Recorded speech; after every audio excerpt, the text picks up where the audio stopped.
बिस्मिल्लाहिर्रहमानिर्रहीम। अस्सलाम वालेकुम। शेफ़ उस्मा की किचन देसी पकवान में खुशामदीद। आज मैं आपके साथ बीफ कढ़ाई की इतनी ज़बरदस्त रेसिपी शेयर करूंगी जो कि आप बहुत आसानी से बना सकेंगे और टेस्ट भी बिल्कुल रेस्टोरेंट जैसा आएगा। तो चलिए रेसिपी स्टार्ट करते हैं। यहाँ पर हमने 2 किलो गोश्त लिया है। इसको हमने इस तरीके से छोटी बोटी में काट लिया है। सबसे पहले हम इसको प्रेशर कुकर में डाल लेंगे।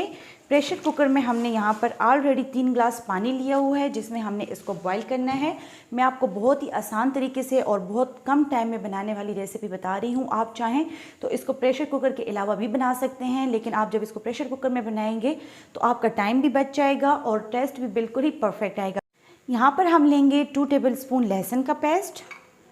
अगर आपके पास लहसुन का पेस्ट नहीं है तो आप लहसुन पाउडर इस्तेमाल कर सकते हैं, लेकिन लहसुन का जो पेस्ट होता है वो बिल्कुल ही फ्रेश होता है, इसलिए उसका टेस्ट बहुत ज़बरदस्त आता है। साथ ही लेंगे हम यहाँ पर 2 टेबल स्पून नमक आप अपने टेस्ट के हिसाब से कम या ज़्यादा कर सकते हैं। अब हम इसमें डालेंगे मज़ीद 1 अदद प्याज।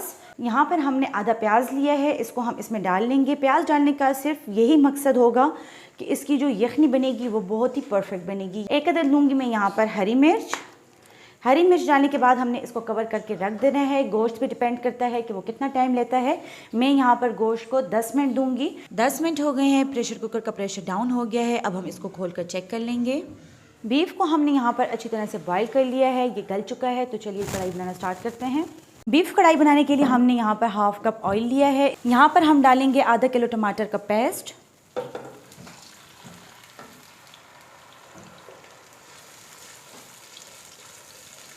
पेस्ट डालने के बाद हमने इसको ऑयल में अच्छी तरह से भून लेना है ताकि जो पेस्ट में मौजूद पानी है वो अच्छी तरह से खुश्क हो जाए। पेस्ट का पानी यहाँ पर खुश्क हो रहा है, साथ ही हम इसमें बीफ ऐड कर लेंगे। बीफ को हमने टमाटर में डाल लिया है। यहाँ पर हमने टमाटर का जो पेस्ट है उसको खुश्क कर लेना है। अब हम इसमें डालेंगे 2 अदद लेमन डालने के बाद मैं लूँगी यहाँ पर 4 अदद हरी मिर्च को हमने बीफ में शामिल कर लेना है। अब हम इसकी भुनाई करेंगे। जितनी ज़्यादा हम इसकी भुनाई करेंगे उतना ही टेस्ट अच्छा आएगा। अब हम इसमें डालेंगे 1 टेबल स्पून नमक। आप अपने टेस्ट के हिसाब से कम या ज़्यादा कर सकते हैं। साथ ही लेंगे हम यहाँ पर 1 टीस्पून काली मिर्च का पाउडर। उसके बाद लेंगे हम यहाँ पर हाफ़ टी स्पून लाल मिर्च का पाउडर। तमाम स्पाइसेस डालने के बाद अब हमने इसको अच्छी तरह से मिक्स कर लेना है।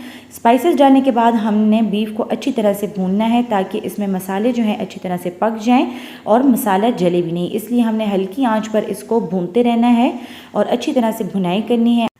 ऑयल सेपरेट हो गया है। अब हम इसमें यखनी डालेंगे। आप चाहें तो स्किप भी कर सकते हैं क्योंकि ये ऐसे भी अच्छा लगता है।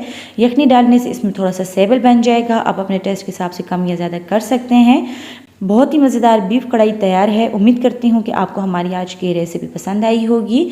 मज़ीद हेल्दी और मज़ेदार रेसिपीज़ देखने के लिए हमारे यूट्यूब चैनल को सब्सक्राइब कर लें, फेसबुक पेज को लाइक कर लें और इंस्टाग्राम पर हमें फॉलो करें। तो चलती हूँ, दुआ में याद रखिएगा। इंशाल्लाह फिर मुलाकात होगी आसान, मज़ेदार और हेल्दी रेसिपी के साथ। शुक्रिया। अल्लाह हाफ़िज़।